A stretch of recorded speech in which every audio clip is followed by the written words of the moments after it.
Hi everyone.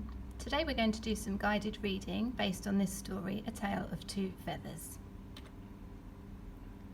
So we're going to read the story together and we're going to answer some questions based on the story. So wherever we see the question mark, there'll be some questions about what we have just read.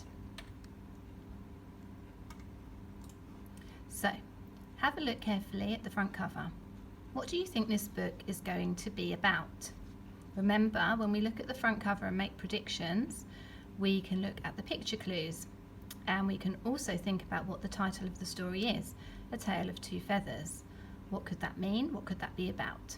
So make your prediction of what you think the story is going to be about, and you can tell a grown-up what you think the story will be about. Do you think it is fiction or non-fiction? So can you remember what fiction means and what non-fiction means? Non-fiction is real life, so non-fiction we might find information books, science books, that's all non-fiction, and fiction are stories.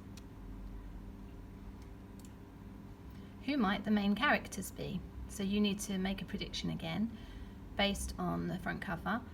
Who do you think will be in this story? Who might the characters be? There's a clue, maybe you use it with feathers, and the word feathers, who might the characters be? So let's read the blurb. The blurb is found on the back cover of the story. Otis Owl and Kia Kingfisher both find mysterious feathers. Who do they belong to? After searching day and night, they each find a feathered friend to help them solve the puzzle. So your first question is, who do you think the feathers might belong to? And how do you think the puzzle might be solved? So again, we're making predictions using the blurb and using what we can gather from the pictures, from the cover.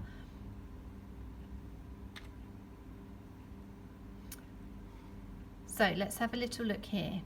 It says nocturnal animals, and we've got various pictures of nocturnal animals.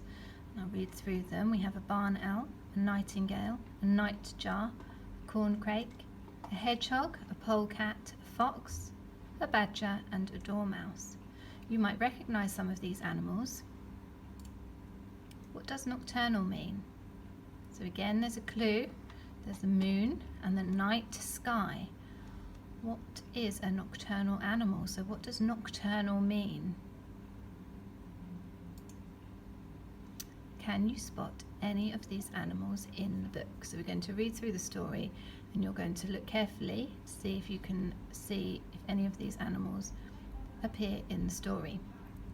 So thinking about the word nocturnal, nocturnal means that animals that come out during the night. Okay, let's begin by reading the story. One starry night, Otis Owl was sitting high in the trees, hunting for a tasty mouse. Suddenly he spotted a shiny blue feather.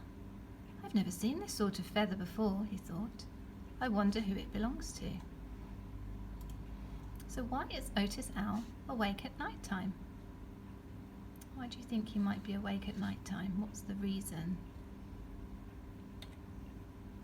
He asked his friend Nabila Nightjar, have you seen any birds with feathers like this? I've never seen this sort of feather before, said Nabila. Why don't you ask Nigel Nightingale? So see if you can spot any of those animals, those nocturnal animals. I've already spotted somebody here and somebody here. What do you notice about the feathers on Otis Owl and Nabila Nightjar? What sort of colours are they? And are they the same as the coloured feather that they found? Otis took the feather to his friend Nigel Nightingale. Have you seen any birds with feathers like this? He asked. I've never seen this sort of feather before, said Nigel. Why don't you ask Candace Corncrake? Do you think Candace Corncrake will have the answer? What do you think? Can you spot any more nocturnal animals in the picture as well? Otis flew to see his friend, Candace Corncrake. Have you seen any birds with feathers like this? He asked. I've never seen this sort of feather before, said Candace. Why don't you get some rest and search some more tomorrow night?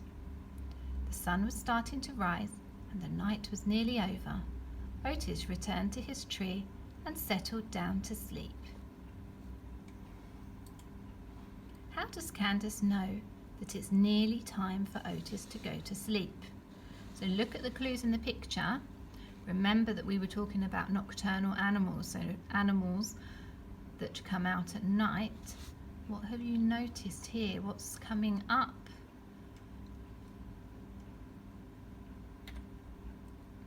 That morning, Kia Kingfisher was sitting by the river, searching for a delicious minnow. Suddenly, she spotted a stripy white feather. I don't know any birds with feathers like this, she thought. I wonder where it came from. What do you notice about Kia Kingfisher's feathers? What have you noticed about her feathers? And a minnow is a type of fish. She asked her friend Wilma Woodpecker, do you know who might have dropped this feather? I don't know any birds with feathers like this, said Wilma. Why don't you ask Billy Bluetit? Who do you think might have dropped the feather? Have a look at the type of feather. Have you got any ideas? Have we met them already in the story? What do you think? Are there any clues to help us give us an idea? Kia took the white feather to her friend Billy Bluetit. Do you know who might have dropped this feather? She asked. I don't know any birds with feathers like this, said Billy. Why don't you ask Bertie Bullfinch? So, here's the question. Why do you think Kia and her friends have never seen a feather like this before? What do you notice about their own feathers? And what do you notice about the time of day that they're flying? Will they ever spot a bird like that? Could this be from a bird that's nocturnal? And are they nocturnal? There's some clues to help you. Kia flew to see her friend Bertie Bullfinch. Do you know who might have dropped this feather? She asked. I don't know any birds with feathers like this, she said to Bertie. Why don't you get some rest and search some more in the morning? The sun had begun to set and the day was nearly over. Exhausted, Kia settled down on a branch to rest. Can you think of another word that means the same as exhausted? So,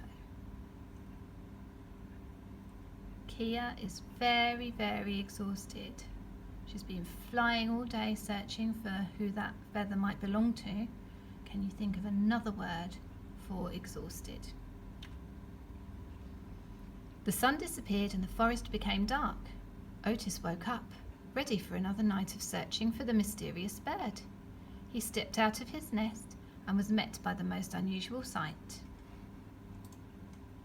What do you think Otis can see? Right in front of his beak, sitting on his very own branch, was a bird with shiny blue feathers. It's you, Otis hooted. What, who? Shrieked Kia. She stared at the bird that had interrupted her sleep. It was a bird with stripy white feathers. Oh, it's you! I've been looking everywhere for you, the two birds said at the same time. So here's our question. How do you think Kia and Otis feel when they first meet? Let's not forget that they've been searching for ages to try and find the bird who the feather belongs to. So how do you think they finally feel now that they have found one another?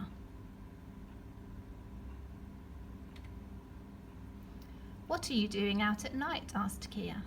Well, this is when I am awake, said Otis, confused. Awake at night, said Kia. But then what do you do during the day? Well, I sleep, of course, said Otis. Suddenly, the mystery was solved. This was why they had never met before. Otis had always thought that everyone slept during the day, while Kia had not realised that some animals only come out at night. "Come on," said Otis, "let me show you my world." Can you explain why Otis and Kia have never met before? So the clues are in the text that we've just read. It's something to do with when each of them sleep and when each of them are awake. See if you can find an example in the text to help you answer this question. The two new friends flew through the forest, feeling very glad to have finally found each other. "Wow," gasped Kia.